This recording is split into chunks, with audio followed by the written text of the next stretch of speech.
Hey. Hey. Okay, I know you couldn't say anything to me at Kelly's because we weren't alone, but now we are, and I'm hoping you can tell me. Was there anything that you were able to find out when you opened up the locker? Any indication of who was after Anna?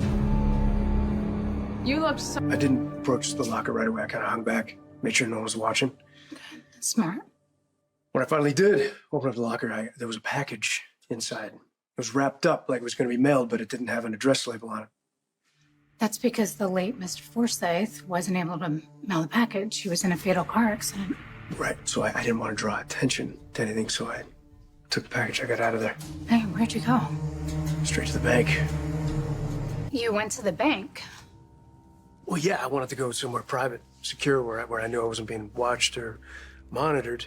I also needed a place where I could leave the package that was secure, where I knew someone didn't have access, so I got a safe deposit box. Okay, that is certainly more secure than leaving it at the train locker. Mm-hmm. What was in it that was worth killing for?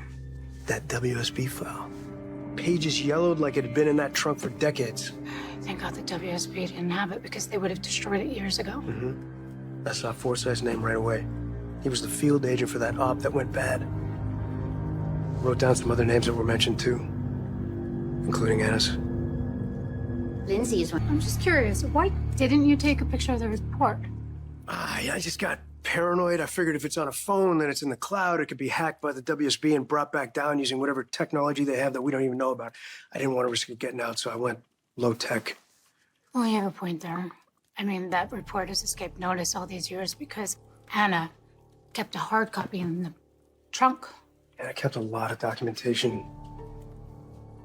I mean, it wasn't just that report in that trunk. There were papers, records, other files.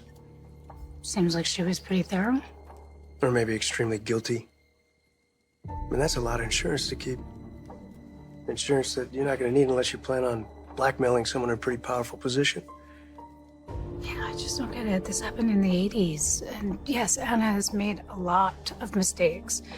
But she has since redeemed herself. Well, that's what she keeps saying. Maybe that's what she's trying to convince herself of. But can you really redeem yourself from all the things you've done wrong?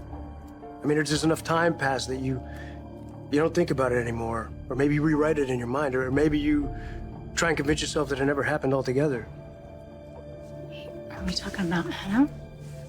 Are you? I'm talking about everyone. I mean, how accurately can you recall something that happened 10, 20 years ago? A failure, a screw-up, a lie you told? I don't know. To be honest with you, I don't want to know. I don't think Anna does either. I think she's rewritten the 80s to make it easier for her, to redeem herself. But this report and everything else that was in that trunk, that says otherwise.